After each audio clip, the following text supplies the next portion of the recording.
अस्सलामुअलैकुम। तो आज जी मैं आपके लिए बहुत ही मज़ेदार रेसिपी लेकर आई हूँ ईद के हवाले से। आज हम बनाने जा रहे हैं बीफ यखनी पुलाव, जो कि बहुत ही मज़ेदार और जूसी बनकर तैयार होता है। तो बीफ यखनी पुलाव बनाने के लिए चंद ऐसी अहम बातों का आपको ख्याल रखना पड़ता है, जिससे आपका जो यखनी पुलाव है ना, बिल्कुल होटल स्टाइल का घर में बनकर तैयार होगा। तो वो मैं आगे चल के आपको वीडियो में बताऊंगी। तो ये मज़ेदार सा जूसी पुलाव किस तरीके से बनाया जाता है, इसके लिए आपने शुरू से लेकर आखिर तक ये वीडियो देखनी होगी। और वीडियो स्टार्ट करने से पहले अगर आपने हमारा चैनल अभी तक सब्सक्राइब नहीं किया, हमारे चैनल पे बिल्कुल नहीं आया, तो जल्दी से चैनल को सब्सक्राइब कर दें। और वीडियो पसंद आए तो वीडियो को लाइक शेयर करना बिल्कुल भी मत भूलिएगा। तो चलें जी रेसिपी की तरफ चलते हैं। तो सबसे पहले हम क्या करेंगे, यखनी रेडी कर लेते हैं। इसके लिए यहाँ पे मैंने कुछ चीज़ें ले ली हैं। सौंफ आपको चाहिए होंगे 1 टेबल स्पून, 3 मैंने सब्ज़ इलायची ले ली है, 2 बादियान के फूल हैं, 5 से 6 आपको चाहिए होंगे लौंग, 2 दालचीनी के टुकड़े ले लें, 2 मैंने ले लिए काली बड़ी इलायची, 10 से 15 साबित काली मिर्चें ले लें और 1 टीस्पून मैंने ले लिया सफ़ेद ज़ीरा, भर के ले लीजिएगा। इन तमाम चीज़ों की हमने बनानी है पोटली। पोटली आप किस तरीके से बनाएंगे, आपको कोई सा भी मलमल का कपड़ा चाहिए होगा, हम ये तमाम चीज़ें उस कपड़े में डालेंगे और इसकी हम बना लेंगे पोटली। तो चले जी मैं आपको बता देती हूँ पोटली आपने किस तरीके से बनानी है। तो यहाँ पे मैंने कोई सा भी बारीक कपड़ा ले लिया, उसके अंदर ये तमाम चीज़ें जो मैंने आपको बताई थी इसके अंदर डाल के आपने क्या करना है, इसकी पोटली बना लेनी है। तो इसको हम इस तरीके से इसको बंद कर देंगे और इसको आपने ऊपर से घेरा लगा लेना है, ताकि ये पोटली जो है वो खुले नहीं। पोटली हमारी रेडी हो गई, इसको हम साइड पे रखते हैं। चूल्हे पे मैंने प्रेशर कुकर रख दिया और इसके अंदर तकरीबन मैं आधा कप ऐड कर रही हूँ कुकिंग ऑयल का। साथ ही इसके अंदर मैंने 4 बड़े साइज़ के प्याज लेके उनको मैंने बारीक स्लाइस में कट कर लिया है। यहाँ पे हम क्या करेंगे, इसमें हमने सारी प्याज जो हमने स्लाइस करके रखी थी इसमें डाल दी है और यहाँ पे एक दफ़ा इसको मिक्स करेंगे। मिक्स करने के बाद व्यूअर्स हमने क्या करनी है, प्याज को हल्का सा लाइट गोल्डन ब्राउन कर लेना है। बहुत ज़्यादा डार्क नहीं करना, हल्का सा लाइट गोल्डन ब्राउन करते हैं। तो चलें जी प्याज को गोल्डन ब्राउन करके मैं आपको दिखाती हूँ। और यहाँ पे देखें प्याज हमने गोल्डन ब्राउन कर लिया है। सेम इसी तरीके से आपने प्याज को गोल्डन ब्राउन करना है, बहुत ज़्यादा डार्क नहीं करना। इससे क्या होगा, फिर पुलाव का कलर जो है वो बहुत ज़्यादा डार्क हो जाएगा, जो कि दिखने में अच्छा नहीं लगेगा।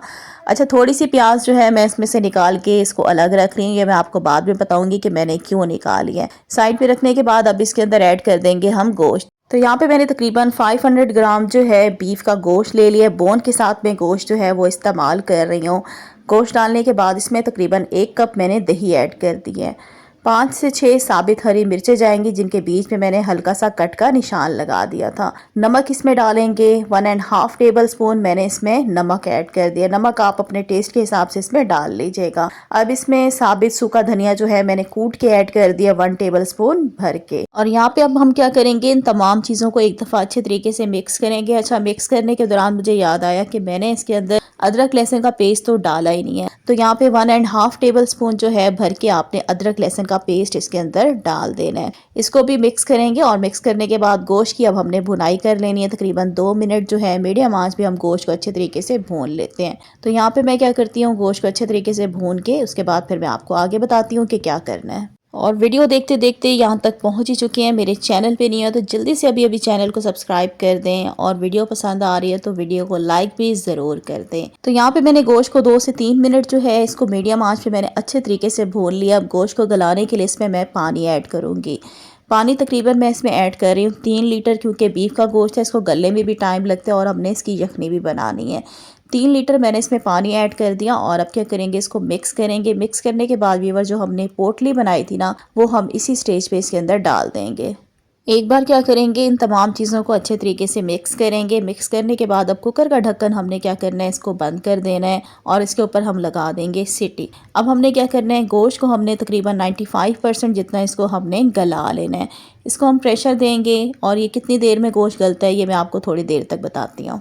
तो यहाँ पे तकरीबन 40 मिनट के बाद हमने कुकर का ढक्कन जो है उसको हमने खोल दिया है। इसको हम गोश्त को हमने इसी स्टेज पे यहाँ पे हमने चेक कर लिया था।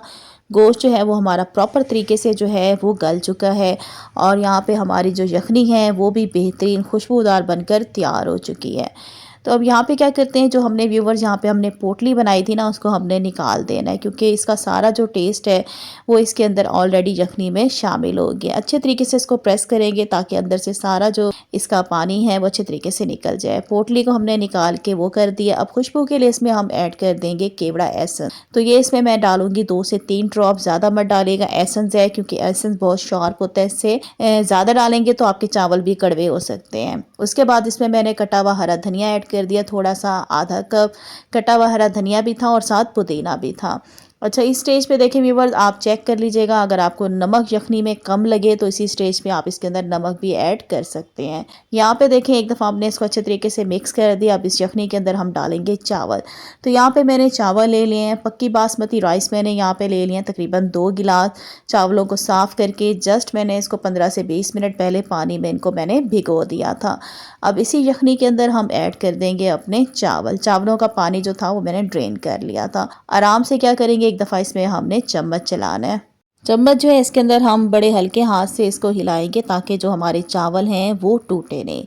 तो यहाँ पे देखें एक दफ़ा इसको हमने तमाम चीज़ों को हल्के हाथ से मिक्स कर दिया। अब हम क्या करेंगे, इसका कुकर का ढक्कन जो है इसको हमने इस तरीके से बंद कर देना है और इसको हम छोड़ देंगे जब तक कि पानी जो है इसका खुश्क नहीं हो जाता। अच्छा, बिल्कुल पानी इसका खुश्क नहीं करेंगे, हल्का हल्का पानी इसमें होगा। वो कितना होगा थोड़ी देर तक मैं आपको दिखाती हूँ। और 4 से 5 मिनट के बाद हमने देखें इसका ढक्कन जो है खोल दिया है। हल्का हल्का पानी इसमें मौजूद है।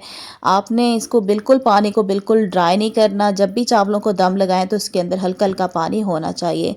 हल्के हाथ से इसको एक दफ़ा हमने मिक्स किया। अब इसमें थोड़ा सा कटा हुआ हरा धनिया और पुदीना डाल देंगे और थोड़ी सी इस पर फ्राई की हुई प्याज डाल देंगे जो हमने थोड़ी सी निकाल ली थी। अब क्या करेंगे, इसका हम कुकर का ढक्कन जो है इसको हम बंद कर देंगे। इसका ढक्कन ऊपर बंद कर देंगे और इसको दम वाली आंच पे हम चावलों को छोड़ देंगे 15 से 20 मिनट के लिए। अगर आप चाहें तो इस कुकर के नीचे आप तवा रख के भी आप इसको दम लगा सकते हैं। तो 15 से 20 मिनट हो चुके हैं और यहाँ पे देखें हमारा बेहतरीन मज़ेदार खुशबूदार जो है बीफ यखनी पुलाव बिल्कुल बनकर तैयार हो गया है। हल्के हाथ से इसमें हम चम्मच चलाएंगे और माशाल्लाह से आप पुलाव की शक्ल देखें, एक एक दाना इसका बिल्कुल खिला खिला दानेदार से पुलाव बनकर तैयार हुआ है। यकीन माने ये इतना मज़ेदार पुलाव बनता है कि जब आप इसे खाएंगे ना, उंगलियां चाटते रह जाएंगे, खाते रह जाएंगे, खाते रह जाएंगे, पेट भर जाएगा पर आपकी नीयत नहीं भरेगी। एक बार तो ज़रूर आपने मेरी रेसिपी से इसको बनाना है। मुझे यकीन है कि हमेशा आप मेरी रेसिपी से ये पुलाव बनाया करेंगे। तो इधर ही क्या करती हूँ व्यूवर्स, मैं आज की वीडियो का एंड करती हूँ और उम्मीद करती हूँ आज की वीडियो आप लोगों को अच्छी लगी होगी। तो मेरी वीडियो को जल्दी से लाइक कर दें। चैनल पे नहीं हुआ आपने हमारा चैनल अभी तक सब्सक्राइब नहीं किया, चैनल को भी सब्सक्राइब कर दें। साथ बेल का आइकन होगा उसको लाजमी प्रेस कर दीजिएगा मेरी नई वीडियो के नोटिफिकेशंस के लिए, जो कि बिल्कुल फ्री है। तो इंशाल्लाह बहुत जल्द न्यू रेसिपी के साथ फिर आऊँगी। तब तक के लिए अल्लाह हाफिज़।